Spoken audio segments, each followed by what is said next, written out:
Harakiri Blades of Honor, un jeu de Fernando Gamero et Joel Torres, disponible dès maintenant en Kickstarter. Donc dans ce jeu, on vous propose d'incarner 4 personnages. Donc on a un samouraï, un ronin, un prêtre et puis un ninja dans le Japon médiéval. Donc on va avoir un côté et médiéval historique sur le Japon et aussi un côté un petit peu fantasy avec des monstres, des oni en fait, c'est-à-dire des dieux, enfin des créatures mythologiques japonaises. Donc cette ambiance-là, vous allez la retrouver dans 2 modes. Un premier mode qui va être le mode aventure, dans lequel vous êtes sur justement la carte du Japon, donc avec des vraies villes, Kyoto, Osaka, etc. Et puis une deuxième partie qui là va se rapprocher beaucoup plus d'un jeu de combat où on va être dans une sorte de dungeon crawler, c'est la phase d'exploration dans laquelle on va vraiment avoir du combat à l'état pur avec du déplacement case par case. Donc ces deux aspects du jeu font qu'il est très complémentaire parce que vraiment ça pourrait être un jeu à part d'explorer complètement la ville. C'est un jeu qui est coopératif, vous êtes les uns avec les autres. Pour l'instant, c'est pas ce qui peut se passer dans la campagne et l'évolution au fur et à mesure des personnages, parce que chaque personnage a vraiment son rôle, son histoire. Alors là, il s'allie pour lutter contre le shogun maléfique qui terrorise en fait les différentes provinces et les différents villages. Ils ont chacun après, comme je vous l'ai dit, leur petite histoire. Ils sont pas forcément toujours là pour la bonne cause, certains sont là uniquement pour la vengeance, pour faire couler le sang, mais comme leur but converge, eh bien, ils vont s'allier contre le shogun.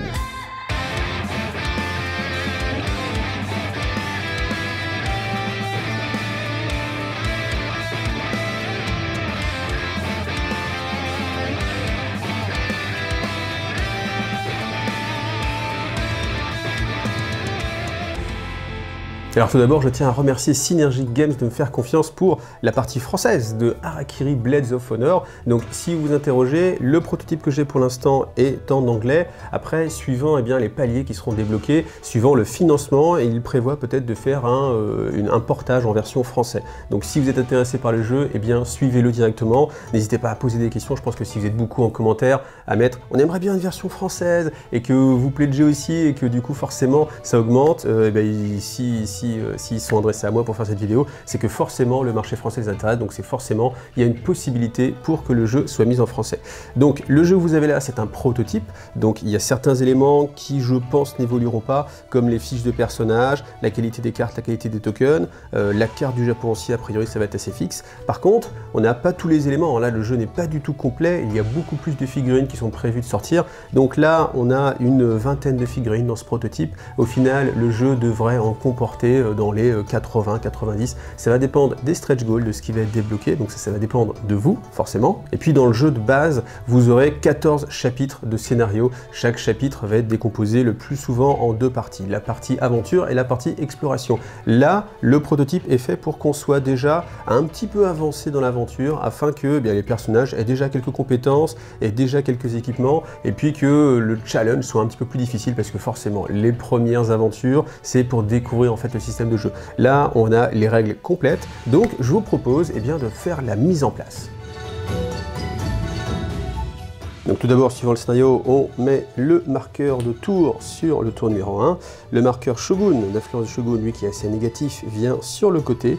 Et puis le déclencheur vient, selon le scénario, ici se mettre à la position numéro 6. Et si jamais le marqueur du Shogun atteint ce déclencheur, il y aura un événement spécial. Premièrement, vous prenez les cartes d'influence du Shogun qui ont plusieurs degrés de gravité d'influence.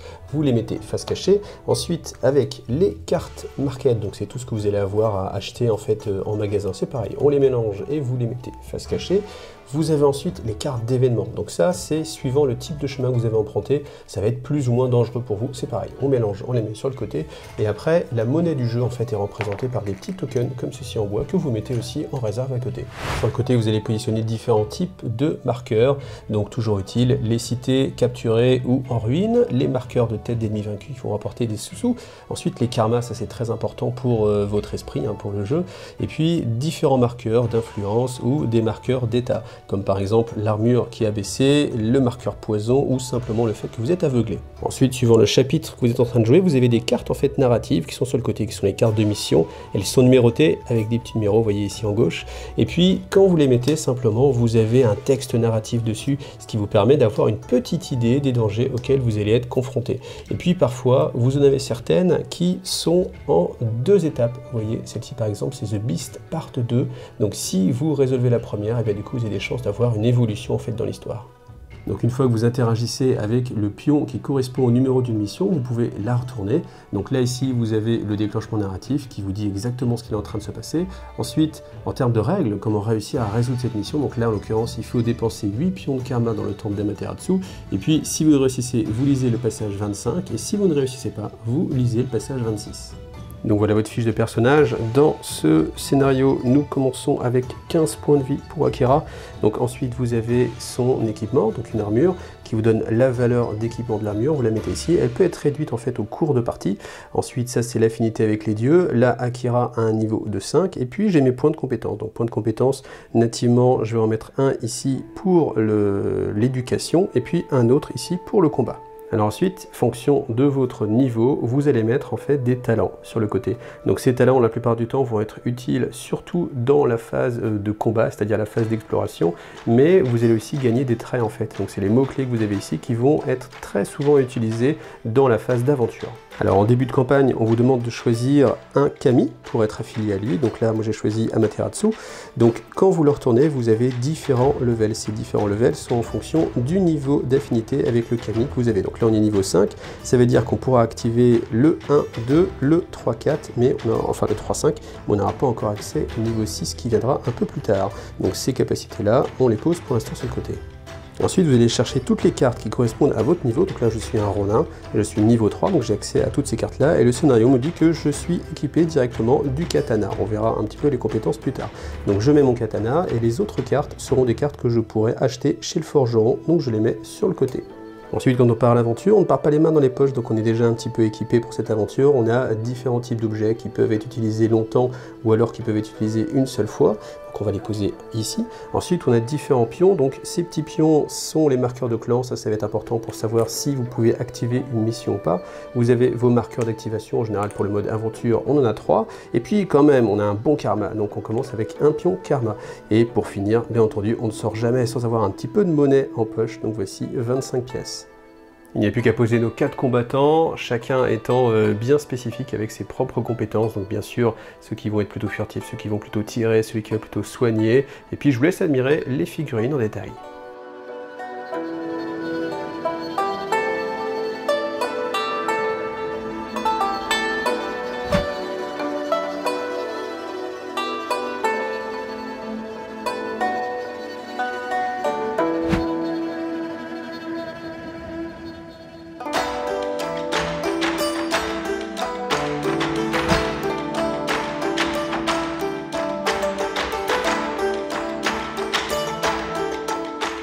La phase de préparation est maintenant terminée, donc nous voilà prêts à partir à l'aventure.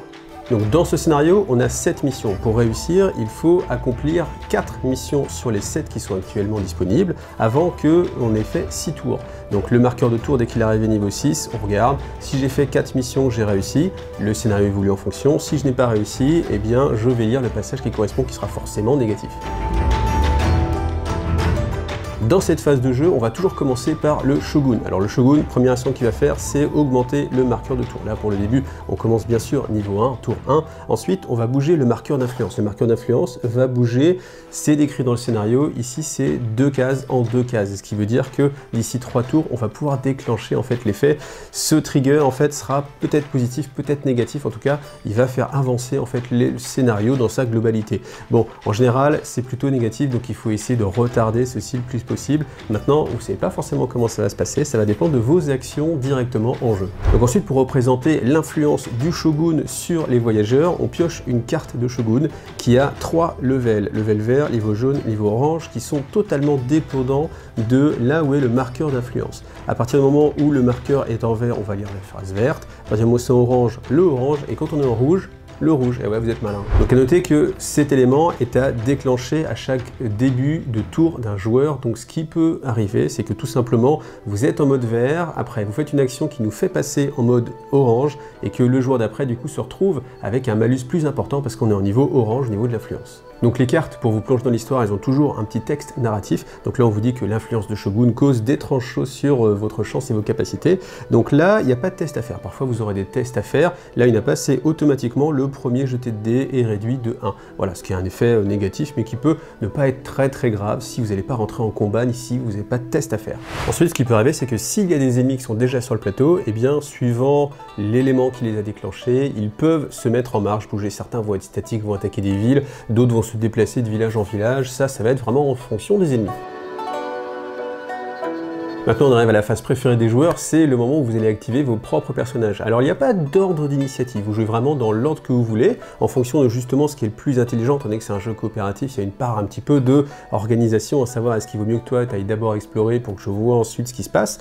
Toujours est-il que vous avez 3 points d'activation. Donc ces points d'activation, eh bien, ils peuvent vous servir justement à vous déplacer, ça va être la première action. Donc en dépensant un point d'activation, vous pouvez faire un déplacement. À noter que vous ne pouvez pas faire 2 déplacements durant le même round de jeu, donc vous êtes obligé d'utiliser vos options pour faire autre chose. Alors, quand on se déplace, on va bouger quoi qu'il arrive de 3 plus notre valeur. Alors notre valeur, elle va être représentée ici, en fait, avec cette boussole. Chaque niveau en plus, c'est une case en plus de déplacement. Attention, on peut ici avoir des effets passifs qui nous permettent justement de nous déplacer un peu mieux. En tout cas, toujours est-il que Tomoe, elle va avoir en fait donc 3 plus 1, 4 déplacements. Qu'est-ce que je peux faire? Je peux me déplacer de village en village. Donc sur le plateau, vous voyez, vous avez des chemins.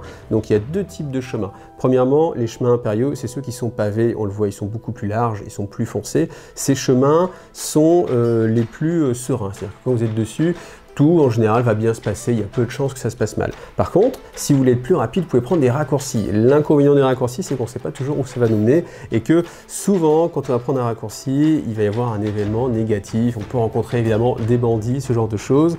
Donc pour pallier à ça, eh bien, vous pouvez aussi vous déplacer en groupe. À partir du moment où vous vous déplacez en groupe, vous déplacez 2 personnages d'un coup et comme en fait, ils sont tous les 2 sur leur garde, eh bien les bandits ne vous attaquent pas, il y a moins de mauvaises choses qui peuvent se passer.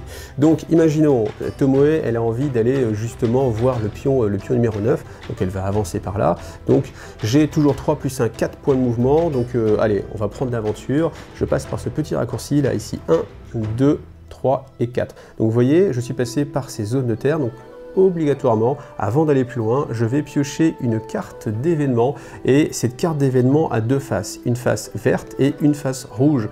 Comme j'ai choisi de prendre un petit peu un risque, eh bien je vais lire la phrase rouge. Donc là encore, toujours un petit peu de narratif, ça c'est très bien pour le jeu. On a vraiment une implication en fait dans le jeu, on sont vraiment investis et ça c'est vraiment sympa que sur chaque carte, il n'y ait pas juste un texte d'action, il y ait aussi une petite part de narration. Moi j'aime beaucoup. Donc là, en l'occurrence, eh bien on se retrouve en train d'essayer d'échapper aux ennemis. Donc là, il n'y a pas de test à faire, mais quoi qu'il arrive, eh bien on se retrouve retardé et ça met directement fin à notre activation.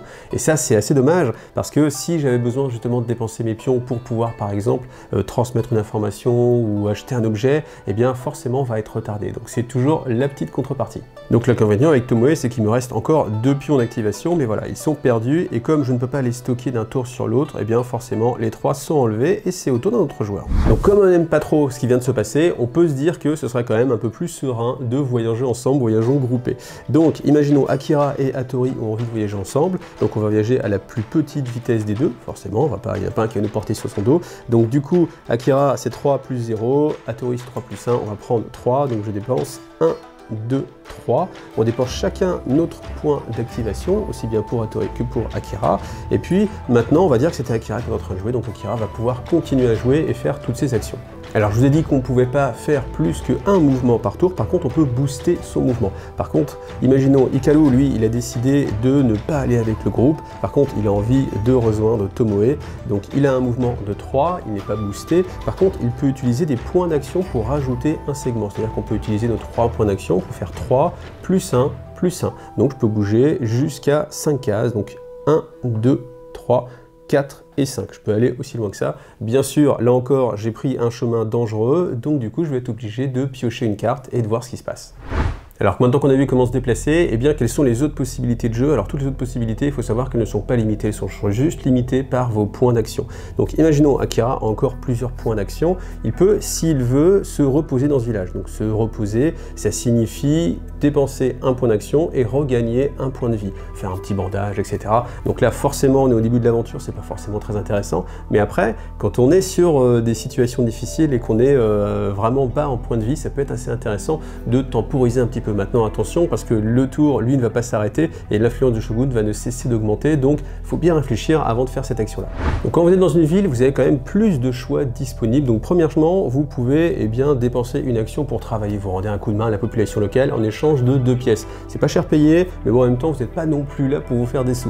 Ensuite, autre possibilité, c'est d'utiliser les différentes actions qui sont propres à chaque ville. Donc il faut regarder en fait les icônes, il y en a 4 différents, un qui est réservé vraiment à voyager dans les ports, donc ça on verra un petit peu plus tard. En tout cas, la première possibilité, c'est d'aller voir le forgeron. Donc chez le forgeron, pour un point d'action, eh bien vous pouvez simplement acheter les armes qu'on a mis de côté qui correspondent à votre type de personnage et son niveau. Donc si vous n'avez pas assez de pièces, eh bien vous avez la possibilité de revendre des équipements pour la moitié de leur valeur, ce qui peut être assez intéressant étant donné que vous pouvez transporter qu'une seule arme équipée à la fois et que vous êtes limité à 4 items au global. Autre possibilité, je peux réparer aussi mon armure qui va se dégrader au fur et à mesure des combats. Donc pour 10 pièces simplement, je la remets à son maximum. Autre possibilité, maintenant je peux aussi simplement me nourrir avec l'icône en forme de nouille. Eh bien, je dépense 10 pièces, un point d'action et je récupère autant que mon niveau actuel. Ici, là, mon niveau est 3, ça veut dire que je vais récupérer 3 points de vie. Donc quand il y a un icône de marché, vous pouvez aussi pour un point d'action, eh bien, faire un petit peu des emplettes. Donc ces cartes-là, vous en révélez 3 qui vont être celles qui sont directement accessibles et vous pouvez en acheter autant que vous voulez dans la limite de 4 items apportés. Attention, certaines ont des prérequis, c'est-à-dire que celle-ci, avant de pouvoir l'utiliser, il faudra avoir 2 points de connaissance. Bien sûr, vous avez aussi la possibilité de revendre votre équipement pour toujours la moitié de son prix et puis aussi d'échanger les têtes des monstres que vous avez vaincus, donc les petites pour 10 pièces et celles des boss jusqu'à 30 pièces d'or. Dernière possibilité en ville, vous pouvez aussi prendre le bateau, donc pour 10 pièces d'or simplement, vous prenez votre figurine ou votre groupe de figurines et puis vous l'envoyez sur la zone portuaire de votre choix du moment que ce soit dans la même zone de mer. Donc le but du scénario, c'est bien sûr d'entrer en interaction avec les pions qui correspondent à chaque carte. Donc pour un point d'action, je vais interagir avec le pion numéro 5, ce qui me permet de piocher la carte numéro 5 qui va me donner en fait des nouvelles conditions à remplir. Là, en l'occurrence, il faut mettre des adversaires sur les temples d'Inari, Dosojin et Hachiman. Donc le but du scénario, c'est d'interagir bien évidemment avec les différentes quêtes. Attention, on a pu lire ce qu'il y avait avant, donc des fois on peut essayer de sentir qu'il y a un piège, il vaut mieux pas y aller et il vaut mieux prioriser en fait ce qu'on veut faire. Ici, tant que je suis à côté, je peux dépenser un point d'action pour interagir avec cette quête, auquel cas je viens lire la quête. Donc sur la carte de mission, j'ai toujours un petit peu de narratif, donc là je dois escorter un membre de la résistance, donc Akiko à la ville d'Iga. Ce faisant, je mets des figurines de Shadow sur la ville de Gojo et Kobe, et si jamais je viens à partager le lieu avec eux, et bien simplement je dois faire un test d'embouche, c'est le symbole que vous avez en bas, ici là. Si je réussis, rien ne se passe. Par contre, si j'échoue, et bien la mission est automatiquement un échec. Et du coup, en fonction de ça, je vais soit lire le passage 1, soit lire le passage 2. Alors une des mécaniques d'Harakiri que je trouve vraiment très immersive et narrative, c'est que je vais mettre un pion qui représente mon clan dans la ville de Iga. Ça veut dire que moi je sais qu'il faut que j'escorte en fait ce personnage, étant donné que je viens de le rencontrer. Par contre, il n'y a pas de communication de pensée. Mes autres partenaires, eux de jeu, ne savent pas que je dois faire cette mission. Donc même si, bien sûr, on a entendu ce qu'il fallait faire, on a lu la carte, dans la vraie vie du jeu, eh bien, il faut que je partage cette information. Donc tout simplement, au cours d'un déplacement, donc je peux faire une pause dans ce déplacement-là, et si je suis sur la même localité qu'un de mes partenaires, je peux lui transmettre l'information, lui dire hey, écoute, je suis en train d'escorter un haut membre du conseil de la résistance. Donc à partir de ce moment-là, Hattori a aussi l'information, il peut remplir lui aussi les conditions de la mission, et puis on continue comme ça à répandre l'information. Ça, je trouve ça très intéressant parce qu'il y a ce côté vraiment narratif et assez réel, on n'a pas ce côté omniscient qu'on peut avoir parfois quand on est en train de jouer. Donc l'avantage, c'est que les échanges d'informations et d'objets sont gratuits, ça ne coûte pas de points d'action, et on peut aussi se transférer de l'argent, des têtes et de l'équipement. Ensuite, pour un point d'action, je peux aussi utiliser en fait mes objets. Donc pour un point d'action, je peux utiliser mon marteau pour réparer un point d'armure. Par contre, vous voyez, c'est marqué consommable, donc ça veut dire qu'après la carte est perdue. Et puis, si pour un autre point d'action, je peux consommer par exemple mon saké, un petit coup de saké, ça remonte le moral et ça remonte les cœurs. Maintenant qu'on sait interagir, qu'on sait activer les objets, eh bien, on passe au morceau combat. Donc premier type de combat, c'est quand vous avez la double épée avec une valeur, c'est le seuil à atteindre en utilisant votre équipement offensif. Donc du coup, il est équipé Akira d'un katana. J'ai deux valeurs, une valeur en bleu, une valeur en flamme rouge. Les flammes bleues, ce sera des attaques rapides, mais qui ne seront utilisées que dans le mode Dungeon Crawler, donc pas du tout dans cette phase de jeu, mais dans cette phase de jeu, on utilise la meilleure valeur, celle qui est enflammée, qui me donne le nombre de dés à lancer, ainsi que leur couleur. Donc voilà les 4 types de dés que vous pouvez lancer, sachant que le blanc c'est le plus faible, c'est intermédiaire, violet ça commence à être pas mal, et le rouge c'est le plus intéressant, celui qui va faire le plus de dommages. Alors sur les dés, on peut avoir des faces vierges, tout simplement, ça c'est c'est un 0. Quand vous avez une touche, c'est représenté par un yin ou un yang, en fait, tout dépend de la couleur. La couleur, pour l'instant, on ne va pas s'en occuper. Et puis, je peux avoir aussi une double touche. Donc là, en l'occurrence, j'ai 2 verts et un rouge à lancer. Donc j'obtiens 0, 1, 2, 3, 4. Maintenant, on vient regarder les différentes valeurs que je peux avoir nativement sur ma fiche de personnage. J'ai déjà 1 en combat, ce qui veut dire que je vais avoir 4 plus 1. Si j'avais été ici, ça aurait été 4 plus 3. Et en plus, je suis inféodé plus ou moins à Ashiman. Ashiman me donne une capacité passive. Et sur les tests d'embûche, je rajoute une touche. Donc là, ça fait 1 plus celle-ci native 1, ça fait 2. 4 plus 2, 6, on est bon. Donc le seuil de réussite c'était 5, j'ai fait 6, donc je réussis à détruire mon adversaire. Et heureusement, parce que sinon la mission était un échec directement. Au passage, vous récupérez aussi sa tête, tout simplement en porte-bonheur ou encore une fois en échange contre 10 pièces d'or. Donc là maintenant, autre cas de figure, on a déclenché l'élément 2. L'élément 2 nous dit, vous mettez 3 Shikome dans la ville de Nagoya et on peut interagir pour utiliser un arc qui est sur les remparts. Donc tout simplement pour un point d'action, je dois faire un test de compétence à 4, sachant que j'ai un bonus si je suis leader. Alors on va regarder. Alors Tomoe, hein, forcément les archères, donc c'est celle qu'on va envoyer préférentiellement pour cette mission parce que je suis leader, j'ai cette capacité passive, j'ai ce talent et puis j'ai aussi 1 de compétences ici sur les parchemins, donc forcément j'ai déjà plus 2 à mon test. Test de compétence, ça se résout sans arme, simplement vous jetez un dé. Donc là j'ai fait 4, 4 plus mes 2 de bonus, ça fait 6. J'arrive largement à remplir la condition, ce qui me permet de retirer un adversaire. Maintenant attention, parce que si j'avais fait 1, même avec mes compétences qui rajoutaient plus 2, j'étais quand même en échec et j'aurais pris 6 blessures. Donc si on imagine que je prends ces 6 blessures, eh bien mon armure va en absorber 4. Je ne prends que 2 blessures et donc de 13 points de vie, je passe à 11 points de vie. Alors maintenant, là où c'est intéressant et qu'il faut faire des choix, c'est que à partir du moment où j'ai révélé la mission numéro 2, j'ai mis 6 points de résistance pour la ville de Nagoya. Tous les tours, à l'activation en fait du Shogun, et bien suivant le nombre d'adversaires, je vais enlever autant de points de résistance. Et si la ville n'a plus de points de résistance, elle est simplement en ruine et c'était l'échec bien sûr de la mission. Et en plus, ça nous fait une ville en moins pour pouvoir se ravitailler, récupérer de l'armement et échanger des têtes. Donc on va continuer comme ça, tous les tours, de nouveau activation du Shogun, activation des ennemis, peut-être on perd des points de résistance, et ensuite on regagne nos 3 points d'action, et puis on se répartit les tâches en fonction de nos compétences, en fonction de l'endroit sur lequel on est, tout en sachant qu'à la fin des 6 tours, condition de victoire réussie, on a 4 missions qui sont remplies, condition d'échec, on n'a pas les 4 missions, et en fonction de ça, on va lire ce qui va se passer, et ça aura bien sûr un impact positif ou négatif sur la suite de la campagne. Donc voilà pour la phase d'aventure du jeu, donc c'est vraiment un jeu en soi, je pense que ça se rapproche vraiment des sensations qu'on peut avoir sur un pandémique, avec une mécanique comme ça où il faut gérer en fait ses ressources, ses déplacements, les compétences de chacun, mais avec une part narrative beaucoup plus importante, étant donné qu'on est vraiment dans une campagne et où chaque action, c'est pas juste un cube qui apparaît à un endroit, mais vraiment il faut protéger un personnage, une ville est en train de se faire attaquer, donc il y a un stress évidemment avec le temps, donc ça c'est vraiment très intéressant en mode coopératif. Et puis maintenant, on va passer en mode plus figuriniste avec la partie exploration qui s'apparente vraiment à du dungeon crawler, donc je change le plateau et je vous montre ça.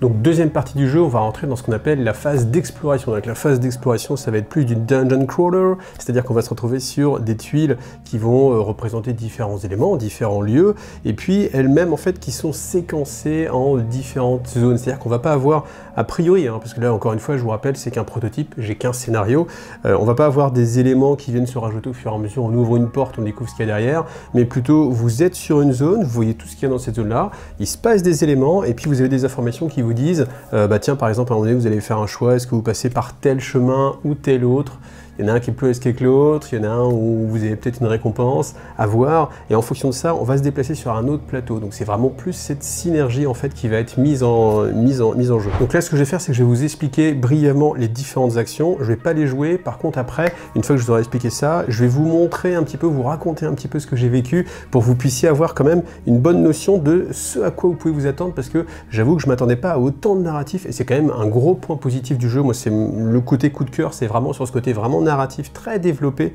et j'ai envie de vous le raconter. Alors il y aura un petit alerte spoil, donc ne vous inquiétez pas, là on va juste parler en fait des règles. Donc première chose, suivant comment ça s'est passé en fait dans la mission d'avant, c'est-à-dire que la mission aventure, vous étiez sur la carte du Japon, et bien vos personnages sont plus ou moins amochés, donc là je les ai laissés tels qu'ils étaient, donc ils sont tous plus ou moins un petit peu blessés, ils ont pu gagner ou pas certains équipements, voilà, c'est important de les laisser tels quels, et c'est important aussi peut-être un petit peu de sécuriser s'équiper avant de partir dans ces zones-là, parce que dans cette zone-là, bien sûr, il n'y a plus de magasin d'ouvert, il n'y a plus vraiment moyen de se soigner directement, donc il va falloir faire très attention. Alors, chose que je ne vous ai pas expliqué, c'est que vous ne mourrez jamais en fait dans le jeu, c'est-à-dire que quand vous êtes arrivé à 0 point de vie, vous allez faire un test de résurrection, parce que votre âme est éternelle, en fonction de votre affinité avec les kami, ça va être plus ou moins facile. Il y a même certains, justement, ceux qui sont en affinité avec les kami, genre Izanami, ils réussissent automatiquement leur jet de résurrection, donc ça veut dire que vous revenez en jeu sans malus, donc ça c'est très bien.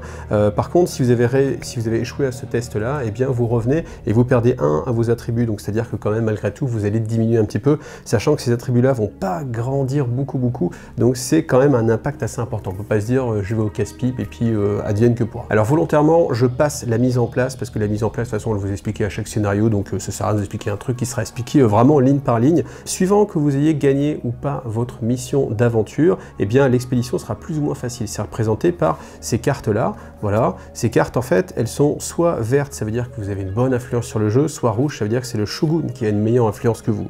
Donc, si vous avez réussi, vous avez une majorité de cartes vertes, et si vous avez échoué, vous avez une majorité de cartes rouges. Là, on va dire qu'on a réussi, parce qu'on a réussi. Donc, du coup, on va mettre une majorité de cartes vertes. Donc, je les mélange. Première chose à faire lors du tour, je pioche. Vert, c'est positif. Ça fait référence aux cartes de village. Alors, à chaque plateau, chaque scénario, vous avez des cartes comme ça qui sont associées, qui sont des protèges. Donc, comme ça, on peut pas lire ce qu'il y a en dessous. Et puis, suivant que j'ai pioché une carte verte ou une carte rouge, eh bien, on va appliquer l'effet qui correspond. Donc là, je suis en vert, je glisse gentiment jusqu'à la règle spéciale, donc toujours un petit peu de narratif.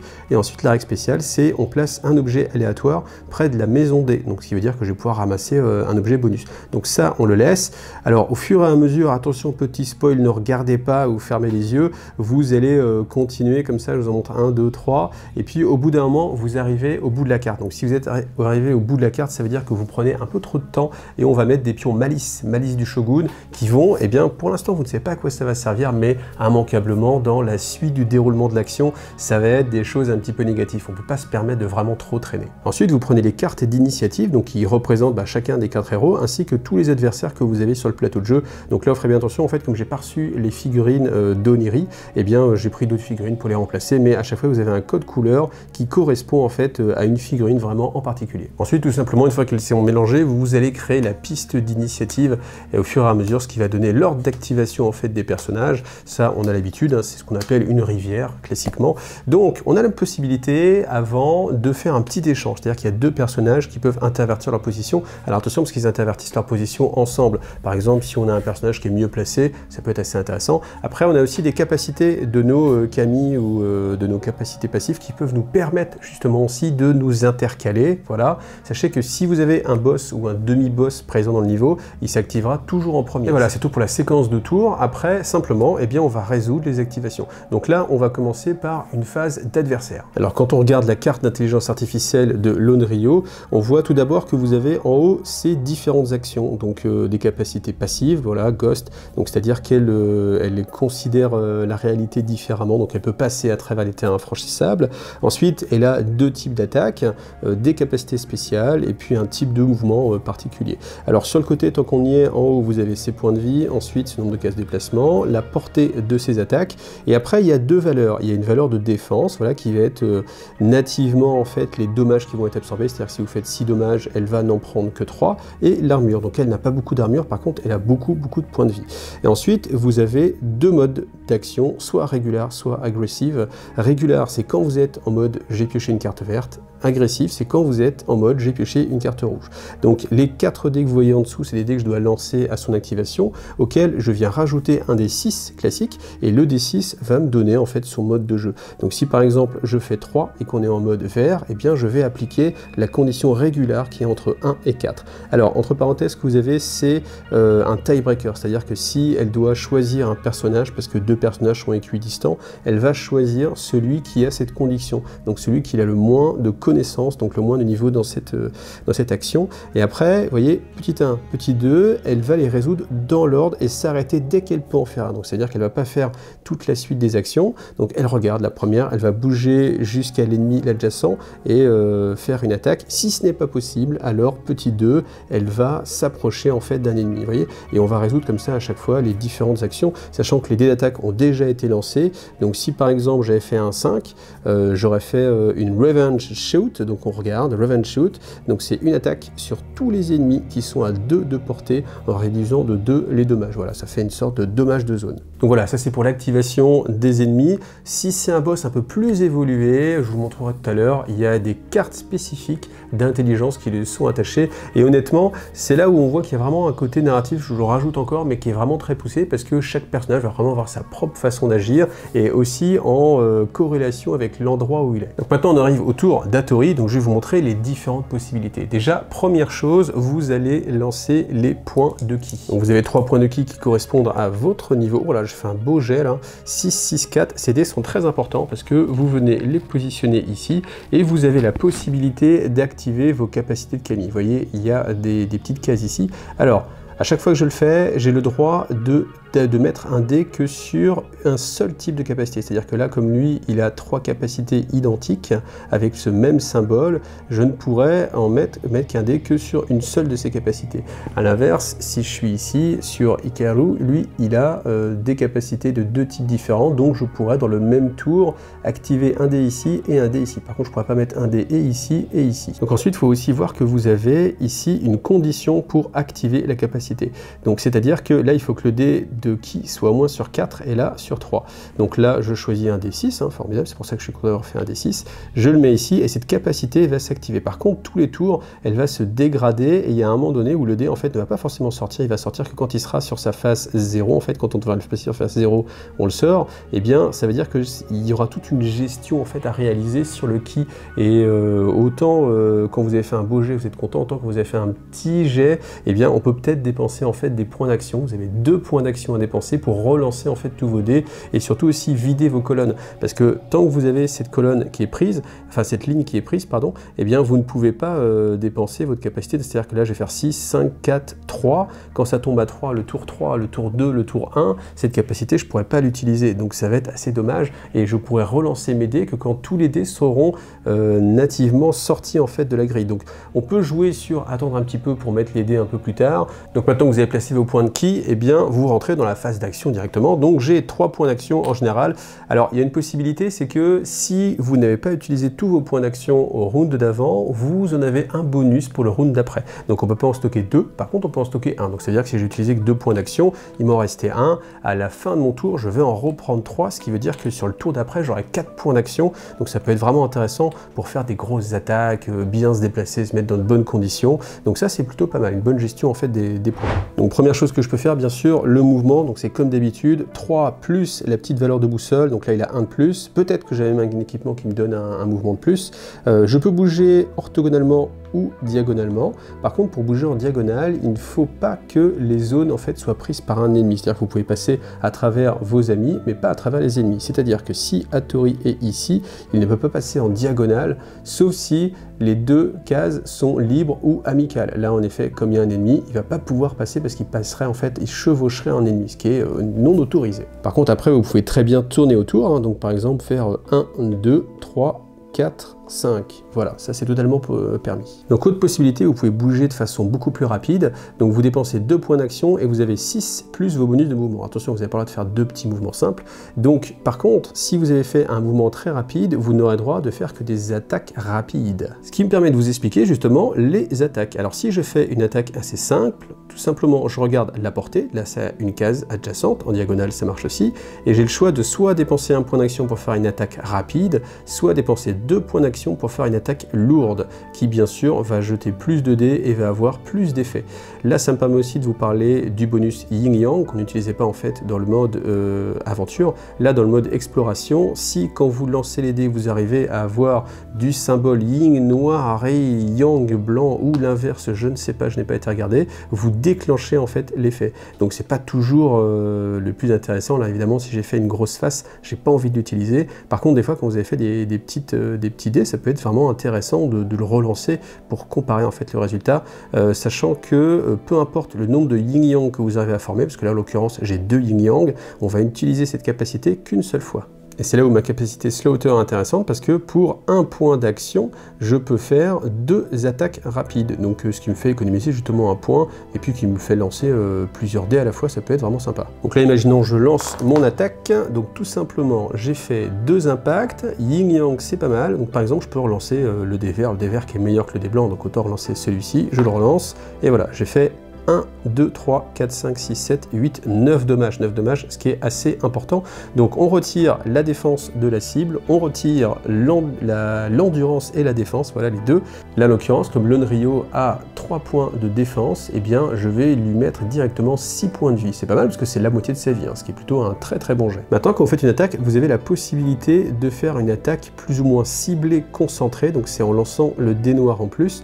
Donc il a 3 faces armure ici, c'est-à-dire que vous allez dégrader de 1 point l'armure de l'adversaire. Donc là évidemment avec les Onryo c'est pas intéressant, étant donné qu'elles n'ont pas de points d'armure mais que des points de défense. Par contre si j'attaque un ennemi qui a de l'armure, ça peut être intéressant parce que comme ça je vais la ranger au fur et à mesure. Par contre il y a 3 autres faces. Alors la face ici c'est que vous ratez votre attaque complètement, donc voilà, échec. Là c'est non seulement vous ratez complètement votre attaque, mais en plus vous allez prendre une contre-attaque de la cible, donc ça c'est vraiment le moins bon, et ça c'est le meilleur, ça c'est la touche ciblée. Donc non seulement vous allez baisser d'1 point l'armure, mais en plus vous allez ni compter la défense, ni compter l'armure de la cible. Donc si vous avez un adversaire qui a 3 de défense, 3 d'armure, ça passe directement à 0, vous attaquez directement les points de vie. Donc ce dé c'est à vous de choisir si vous voulez le lancer ou pas. Des fois les adversaires vont avoir ce dé là aussi à lancer, donc vous pouvez même vous-même faire des contre-attaques, on ne sait jamais, mais en tout cas il y a ce petit part de prise de risque qui est assez sympathique. Maintenant autre possibilité, je peux utiliser mes shurikens qui sont un objet, donc là c'est un objet d'attaque, mais peu importe, donc je peux l'utiliser 3 fois, pour l'instant je ne les ai pas encore utilisés. À noter que si vous les avez utilisés dans la phase d'aventure, vous avez mis des pions dessus et peut-être qu'il vous en reste moins. Là je vais avoir le droit de lancer 2 dés violets, voilà, et j'ai fait directement 3 points de dommage. Donc évidemment, ces petits shurikens, ça va pas faire beaucoup de dommages, mais si la cible a plus d'armure ou ce genre de choses, ça peut quand même être assez sympa, et puis surtout ça vous permet d'attaquer à distance, parce qu'ils ont une portée de 3. Après autre possibilité, je peux aussi bien sûr dépenser 1 point d'action pour utiliser par exemple un petit coup de saké et retrouver 2 points de vie. Ça peut être intéressant parce que ça va être une partie du jeu où on va avoir du mal à se soigner, on ne peut pas se soigner dans les villages ni les villes, donc forcément c'est bien de garder son saké pour les phases justement comme ça d'exploration. Et maintenant qu'on est en mode exploration, eh bien on peut utiliser les 2 autres pouvoirs de votre carte en fait de Kami. Donc attention bien sûr parce qu'il vous faut aussi un niveau de prière qui est suffisant. Le Kami mode c'est un peu spécial, c'est vraiment le mode un petit peu berserker parce que vous allez le déclencher, ça va être passif, ça va être hyper fort. Par contre au bout de 2 tours vous mourrez quoi qu'il arrive, hein, vous êtes mort, donc c'est pas très grave parce que vous allez pouvoir revenir en jeu, mais c'est vrai que c'est un mode un peu je donne mon corps et mon âme au Kami, donc c'est plutôt pas mal. Donc après bien sûr en fonction du Kami que vous avez choisi, vous avez des capacités qui sont en corrélation. Donc là je peux ressusciter un ennemi qui a été tué et puis le considérer comme un ami, donc il va pouvoir faire une attaque à mon tour en plus, donc c'est plutôt sympa le côté comme ça on relève les morts. Il y a différentes petites capacités, je pense vraiment qu'il y a moyen sur des ennemis qui sont un petit peu tricky comme ça d'aller chercher des petits effets passifs. D'ailleurs on va voir les effets passifs. Donc vous voyez parfois suivant les capacités que j'ai, donc là pour l'instant je peux pas l'utiliser, mais dans un autre tour je peux très bien affecter un dé de ki ici. Imaginons par exemple le tour est passé, donc là Slaughter s'est passé niveau 5, et bien je peux utiliser le dé 6 et puis l'affecter maintenant à Metsubushi, et j'ai toujours le choix de faire soit l'action soit l'action du dessus, soit l'action ici. Et là, si je fais celle-ci, donc je fais une attaque, donc c'est pareil, je peux choisir attaque forte. Et bien, si je mets des blessures, la cible est aveuglée. Et aveuglée, par exemple, ça veut dire que maintenant, elle aura une chance sur 2 de rater en fait son attaque. Donc c'est des effets comme ça passifs qui peuvent se déclencher. Vous pouvez être aussi la cible de ces effets parce que les monstres ont aussi des effets négatifs comme ça. Donc la dernière action possible, c'est d'interagir tout simplement avec l'environnement. Donc tous les points ici que vous avez sont des points qui sont reliés en fait au scénario. Donc suivant ce que vous allez lire, si vous voulez, ce que je vais faire, c'est que je vais commencer à vous donner quelques exemples. Donc on va rentrer en mode spoiler. Ce que je fais, c'est que ici là, je vous mets la timeline. Donc si vous voulez ne pas du tout être spoilé, découvrir complètement le jeu par vous-même, eh bien sautez directement au timer que je vous mets là. Par contre, Je pense que ce serait quand même intéressant pour vous de vous donner une petite représentation, surtout qu'il y a tellement de choses que bon, au pire, vous savez un petit peu ce qui se passe là, mais je pense que ce serait quand même dommage de louper tout ce qui va se passer, parce qu'il y a quand même des éléments qui font pour moi vraiment le charme du jeu. Donc voilà, c'est à vous de choisir, vous avez la timeline, et si vous êtes encore avec moi, on y va. Alors vous voyez par exemple ici en fait vous avez différentes maisons et ces différentes maisons à chaque fois il y a un petit peu de la population à l'intérieur. Donc ce qui est assez amusant par exemple vous pouvez avoir quelqu'un qui vient vous aider, vous donner des objets, tirer sur un adversaire, ce genre de choses. Par contre bien sûr dans les maisons vous pouvez aussi trouver des ennemis. Donc ça arrive souvent que dans la maison vous toquez à la porte et puis il y a un monstre qui vous saute à la gorge. Auquel cas souvent il faut faire un test et en fonction de la réussite du test il va se passer quelque chose. Donc c'est encore une fois très narratif et puis vous avez quand même une interaction avec. Ça peut malgré tout un peu mieux se passer. Et puis vous avez après des informations, donc là en l'occurrence les villageois vous disent pour aller en fait là où vous voulez aller, donc c'est une forteresse, vous avez deux possibilités, passer par le chemin près de la rivière, près du champ de riz, donc c'est le chemin le plus facile. Par contre si vous êtes vraiment courageux, on peut passer par le cimetière, c'est un petit peu plus rapide mais il faut quand même être un petit peu fou pour passer par le cimetière. Voilà. Et puis au fur et à mesure des rencontres, vous rencontrez une petite fille qui vous dit maman elle est partie dans le champ dans le champ de riz, etc. Peut-être que si vous la retrouvez, etc. Donc il va y avoir en fait des interactions et des différents embranchements en fonction de vos choix et je vais vous montrer directement justement la rivière. Donc voilà comment se présente en fait le champ de riz qui est proche de la rivière. Donc déjà vous avez différents ennemis qui sont placés, différents villageois qui sont sur le côté et qui sont en train de se faire agresser par les ennemis. Et puis vous avez un demi-boss aussi qui est là. Donc là aussi vous avez deux possibilités suivant que vous allez piocher une carte verte ou une carte rouge. Là pour vous donner un peu un ordre d'idée, vous avez sur chaque villageois en fait 2 points de résistance et puis les monstres en fait vont attaquer directement l'ennemi qui est devant lui. À chaque fois ils vont lui faire perdre un point de vie. Et puis ils vont simplement avoir ce mode de fonctionnement là qui est assez simple. L'ennemi principal par contre lui va avoir aussi une intelligence artificielle qui va souvent vous faire beaucoup de dommages et dès que vous l'avez détruit, ça c'est dit en fait directement dans le scénario, donc je sais pas, vous le savez à l'avance, donc vous pouvez faire un choix, et bien dès que vous l'avez détruit, automatiquement les petits minions en fait vont disparaître et puis vous allez libérer plus ou moins de personnages. Là pour ceux qui se posent la question en fait vous avez un moulin à eau et ici en fait c'est la résistance de la porte, donc ça veut dire que ce villageois sera le dernier forcément à mourir, mais vous pouvez essayer de le faire, de le défendre avant. Et en fait une fois que vous avez tué ce personnage là, vous allez regarder les scénarios et si vous avez quasiment, si vous avez perdu tous les villageois, vous n'avez pas de bonus tout simplement, vous continuez simplement, vous avez réussi, malheureusement vous n'avez pas eu de bonus. Après, suivant le nombre de personnages qui sont encore en vie, vous avez différents bonus qui vont s'appliquer et qui vont directement impacter la troisième séquence en fait de ce scénario. Donc là voilà, troisième zone du scénario, vous pouvez y accéder soit en passant par le cimetière, soit en passant par le chemin de riz. Et bien, suivant ce que vous avez choisi, vous pouvez arriver donc soit par le bas, soit directement sur le côté. Et vous voyez que sur le côté, en fait, vous avez un canon. Et en fait, ce canon, vous allez pouvoir l'utiliser pour dégommer en fait le boss. Alors le boss, lui, il est vraiment très très costaud, mais vous avez en fait des interactions avec le décor. Donc là, il y a un point ici, il y en a un autre ici, j'ai oublié de le mettre, mais c'est des points d'interaction qui sont pour le boss. Donc bien sûr, vous avez les petits mignons qui eux ont aussi leur chaîne de comportement et qui vont venir souvent vous attaquer. Vous avez des remparts sur lesquels vous pouvez grimper en allant sur le côté pour activer les différentes armes. Et puis vous avez le boss qui lui va interagir avec beaucoup de choses. Et en fait, ce que j'ai beaucoup aimé dans cette partie du scénario, c'est que on retrouve vraiment l'ambiance qu'il y a dans un Zelda. Par exemple, vous êtes dans un donjon à la Zelda, vous avez le mi-boss, après vous avez le boss du donjon, et dans le boss du donjon, il y a une sorte de pattern, c'est-à-dire il y a une sorte de chose à faire pour vous faciliter en fait la vie. Vous pouvez l'avoir à la dure, mais c'est aussi assez simple de respecter une façon en fait de le faire. Et je trouve que ça c'est vraiment cet ADN en fait qu'il y a dans Harakiri. Et en fait quand j'ai interrogé Joël, un des créateurs là-dessus, je dis en fait est-ce que tu serais pas fan de Zelda? Et en fait on était en visio et il m'a montré en fait qu'il avait une big statue de Link et je pense qu'on retrouve en fait cet aspect-là. Il a voulu retranscrire ça dans le jeu et c'est vraiment moi ce que j'ai ressenti directement. Donc c'est pas lui qui m'a dit j'ai voulu faire comme Zelda, mais c'est moi qui m'a dit tiens il y a quand même un bon esprit un petit peu comme ça, c'est pas bête et méchant, vous juste vous tapez, mais vraiment, faut essayer de réfléchir, utiliser l'environnement, c'est-à-dire l'Oni aussi, lui, en fait, il va venir interagir, et là, vous avez des caisses qu'il va vous lancer, suivant ce que vous avez fait dans la partie du scénario avant, les caisses seront plus ou moins chargées en armement, et puis c'est pareil, il y a un chaudron dans lequel il va pouvoir se requinquer, peut-être vous pouvez empoisonner aussi le chaudron, suivant ce que vous avez choisi avant, donc j'aime beaucoup, en fait, ces cheminements un petit peu différents pour arriver au même résultat, vous êtes sur le même combat, mais avec plus ou moins d'avantages et une expérience un petit peu différente.